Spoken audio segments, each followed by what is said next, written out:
বাংলাদেশের সঙ্গে দ্বিপাক্ষিক সম্পর্ক আরও জোরদার করতে বাণিজ্যের পরিমাণ $1.3 বিলিয়ন থেকে আরও বাড়ানোর আগ্রহ প্রকাশ করেছে তুরস্ক।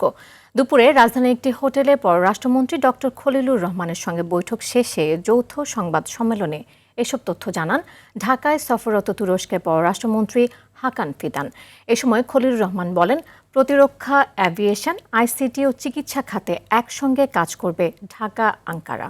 আরও জানাচ্ছেন শাকিলা করিম।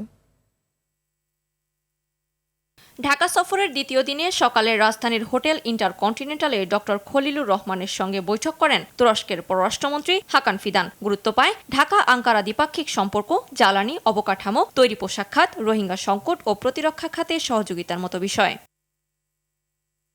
বৈঠক শেষে যৌথ ব্রিফিং করেন দুই পররাষ্ট্রমন্ত্রী। ডক্টর খলিলুর বলেন, তুর্কি পররাষ্ট্রমন্ত্রীর সফর দুদেশের সম্পর্ক গভীর করবে।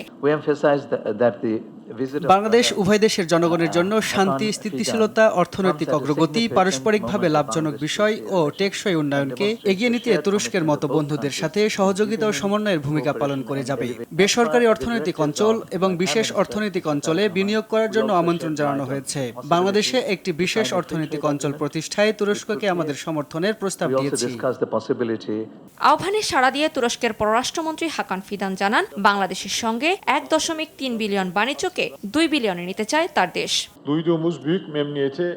আমরা আমাদের দীর্ঘদিনের অংশীদারিত্বকে আরো গভীর করার লক্ষ্য নিয়ে কাজ করছি এবং এটিকে আরো শক্তিশালী ও দূরদর্শী পর্যায়ে নিয়ে যেতে চাই। আমাদের দ্বিপাক্ষিক বাণিজ্যের পরিমাণ $1.3 বিলিয়ন থেকে আরো বাড়াতে চাই। একটি নির্দিষ্ট লক্ষ্যমাত্রায় উন্নীত করার বিষয়ে আলোচনা হয়েছে। কিভাবে এটি বাড়ানো যায় তা নিয়েও আমরা আলোচনা করছি।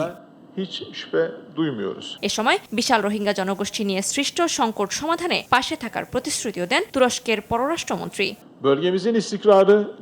বেশ কয়েক বছর ধরে বাংলাদেশ 10 লাখের বেশি রোহিঙ্গাকে আতিথেয়তা দিয়ে যাচ্ছে। সমগ্র মানবতার পক্ষ থেকে এটি একটি ঐতিহাসিক আত্মত্যাগ। আমরা রোহিঙ্গা সমস্যার স্থায়ী ও ন্যায্য সমাধান খুঁজতে সংশ্লিষ্ট প্রতিবেশী দেশ ও সংস্থার সাথে সংহতি ও সমন্বয়ের মাধ্যমে কাজ করছি। তুরস্ক এই সংকটকে আন্তর্জাতিক সম্প্রদায়ের এজেন্ডায় রাখার জন্য নিবিড় প্রচেষ্টা চালিয়ে যাচ্ছে।